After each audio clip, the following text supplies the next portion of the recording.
we'll take any questions that you might have about litigation. Can you talk about what happens next? I know, Justin, you touched on it. Can you talk about what is the next step after this? We are full steam ahead with the civil litigation. Both of our firms are working diligently to begin taking depositions to get all of the evidence that this district attorney used to make this decision. We intend on using that same evidence to prosecute the civil case to the fullest extent of the civil law. What differently can come out of the civil case versus this one? We believe that their civil rights were violated and that we have sufficient evidence that they were. There are so many things that was in this 26-page document that, again, it just felt like this was such a spin put on this. The first page and a half of just critiquing and blaming the victim, saying how diligent Atlanta was in getting out the word that this 9 p.m. curfew was in effect, and essentially questioning how could they have not known. Those kinds of absurdities. And remember, the level of violence that we all witnessed was based on a curfew violation. I don't want us to miss that Taniyah was never charged, and that Messiah, his ticket, his citations were ultimately dismissed. So this wasn't about any violent acts towards the police. This was about violence from the police directed towards these 2 college students. And it was a curfew violation. It was a curfew violation as a result of the worst civil rights violation we've seen in the history of America. So in response to that, we come to Atlanta and we have another civil rights violation because we have a curfew in response to the worst civil rights violation any of us have ever seen. It's ridiculous, and this is why we're prosecuting the civil case. Were y'all clients aware that the curfew was in place at the time? No. Half of the city didn't know that the curfew was in place. I would love for you all, please do as best you can. What time was that even announced? How was it announced? Right? Those are the issues that were not addressed at all in this report. In most instances, and I know all of you all being seasoned reporters, in most instances, law enforcement always talks about split-second decisions. Here they go frame by frame. Why? Because that's to their benefit. If it's a split-second decision with multiple officers yelling and screaming, busting windows and tasing, and things are happening, why do we do frame by frame in this instance when normally when we're dealing with civil rights, it's always, oh, the police officers had a split-second decision that they had to make.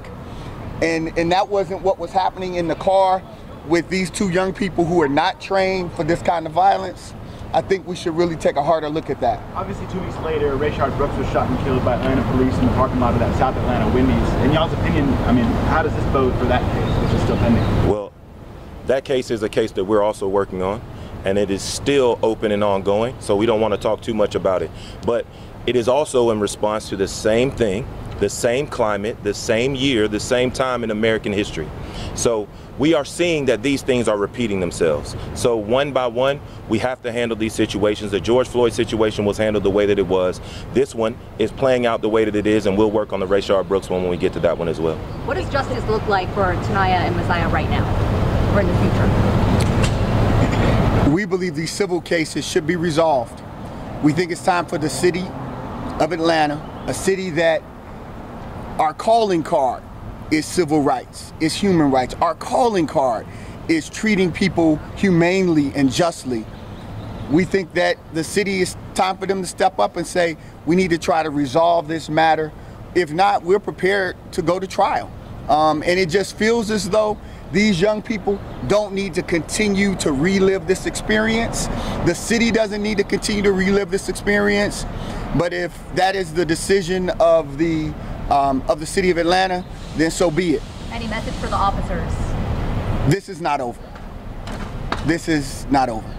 The initial response to this from city leaders seemed to be very swift in denouncing what happened to you 2, and now it seems to have changed so abruptly. What do you think contributed to that change in perspective by our city leaders and the public? This is very easy. During that time, there was unrest. They wanted it to stop. Everybody was watching, and it stopped, right? So now there's not unrest. Everybody's at peace, and now they're back to business as usual. So we're here to make sure that business does not continue as usual, that we keep pushing forward for civil rights, especially for these two young people. How old are your clients now? I'm 22. Yep. I'm 24. 24. And are y'all still students? Have you graduated? So they have had to go through a lot. This has disrupted their lives, to say the least. So the trajectory that they were both on has been disrupted.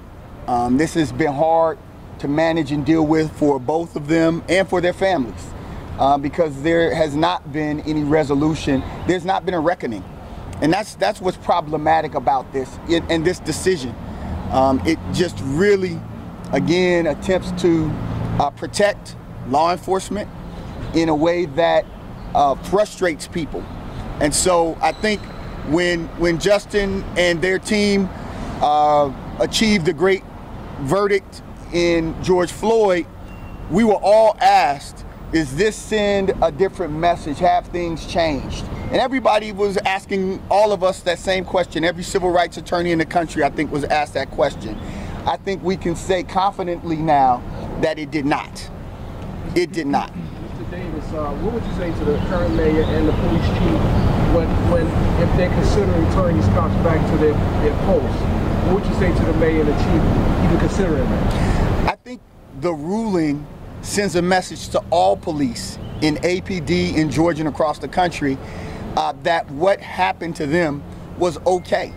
And so I think it's dangerous for them to be back on the street.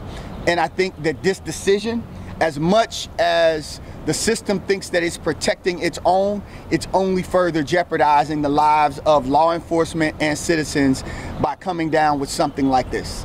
Mr. Davis, right here. In regards to these officers and their history of their employment, is there anything within the history of their employment that could have prevented this if the city had acted and terminated these officers, because they have several violations that are known throughout the history and their friends and through their alma maters, all through the city? We all know these officers and what they've done. So could the city have prevented this? Well, listen, the civil case is starting, and the information that we're going to get in the civil case will be information that we share with you all. So I believe, and I'm saying I believe, but I know that a lot of the questions you have will be answered very shortly.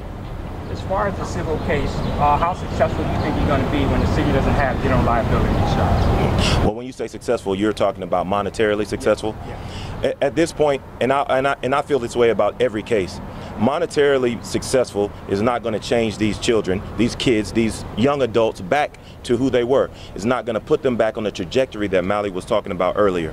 So, you know, monetary things are nice, but we want justice. And the only way you get that is to let the system know that this cannot continue. So whatever else happens after that, we're okay with it. Okay, one more question over here. In other employment, like policemen or fire department, we see people being bonded and having a license.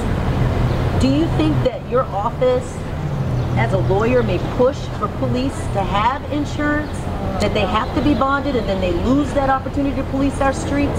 Are you working on anything like that? We have collectively been pushing for the city of Atlanta to have insurance, as many jurisdictions have. Justin, their practice is a national practice, and they've encountered a number of cities who have insurance and jurisdictions who have insurance. It's shameful that the city of Atlanta does not, and that's problematic because people are injured and hurt. Citizens of Atlanta are injured and hurt. Students that are invited to our best institutions are injured and hurt, and then there's no insurance to cover their injuries. It just is really absurd that we are in that position in 2022. Sure, that's city insurance, but what about police insurance, individual police accountability? No, they should have that. I mean, that's common sense. We all know that's common sense, but this does not work like common sense should work, and we all know that. What we're seeing across the country is that when something happens, they get rid of the officers. And even if they have insurance, you can't get it because they fire the officers and they know that they can do this and they continuously do this. And they make it harder for people to have some type of recourse when they're harmed by someone acting in a manner they should not. So for you, as a common citizen, it would affect you in a different way. But as a person who is paid to protect us, they are thrown out, and then there's no recourse for these people. What I will say to you is this: you need to think about this and talk to your elected officials and tell them we would all like to have some insurance that specifically covers these people to protect us, because we need protection. You're in a better position if an officer runs you over with their vehicle than you are if they gun you down. There's insurance on the vehicles, but not insurance as it relates to civil rights violations. That's the status of where we are right now in the city of Atlanta, and that's problematic. How did you get to that point? Because it sounds absurd, as you said. We've been trying to get to that point, and we still are working towards that point. But that's not happening very quickly, as you can see, and we're just going to continue working towards it. That's what we do. The governor signed the 828 bill last year. I would say it was last year or maybe earlier. How's that going to play into citizens, regular citizens getting justice? Because it seems like it gave police officers more cover and to do what they've been doing in the city. Well, fortunately, the governor can't trump the United States Constitution. Our fight, our claims are constitutional claims, that they violated these young people's constitutional rights. And so we will be we are in federal court. We'll continue on that path. We believe that we'll be successful because you can believe your lying eyes. That's what they're trying to tell you. Don't believe your lying eyes. Don't believe what you've watched. That's how crazy this is that they would think that all of the videos, all of the body cam footage, all of that, don't believe that. Just read this 26-page document where we assassinate the character of 2 college students who've never been in trouble before. That's the message. And let me say this, there are officers doing it right. The force that you use for a specific situation has to be commensurate to the threat of that specific situation. And this is not what we're seeing. And luckily, these young people did not die. They're still here with us today so that they can tell their story, so they can tell you how it's affected them. But that force, you will see it on the video, and that's why I say everyone should go back and watch this video and then reread what they said when they told us they're not going to indict these officers. Can you tell us who's here to support Messiah and Taniyah? Yeah, we have the family, the father, Messiah's father is here. We have one of our civil rights attorneys and advocates who's present, Miguel Dominguez, who has been consistently, wherever there has been trials and tribulations, he's joined us, whether he represents someone or not, he's always joined us in support. We have the family of Taniyah Pilgrim, her mother, aunt, sister, both of her sisters are here. So the blessing is that these 2 young people have families that support them. But we also want the community to know that they need continued support and prayer. Their families do. That when you go through something like this and you continue to go through it, the community needs to rally in support of these young people in a way that acknowledges that what happened to them was wrong. That this 26-page document does not reflect the sentiment of our community and how we feel about what happened to them and about them as young college students. We don't want them to be discouraged. We want them to continue to move forward in their lives and continue to realize their dreams. But as an older man, something like this would be devastating to me, to know that I was assaulted and then re-victimized, and that there's no justice from this criminal justice system. What are their majors in college, and have those majors changed now that they've experienced a civil rights violation? Psychology and fashion, business. Psychology and business, they haven't changed, but their engagement in community work is increasing. Can we have one more? We'll take one more. I remember the last press conference his dad said about his son that his whole temperament has changed since this has happened. Do you see a difference now? Can you come down? Sure. No, I don't see a difference. I think as we continue to encounter triggers as this, you know, there's some reverting that takes place. Us as parents, yes, what we want to see is progress and to see the two of them moving forward. But again, there's roadblocks like this that we encounter. And so I want to say no, there has not been a change whatsoever. There has been an attempt to practice certain methods to get better. And, however, again, you run into triggers like we did yesterday, and we're almost back at square one. All right. Thank you all. Thank you all.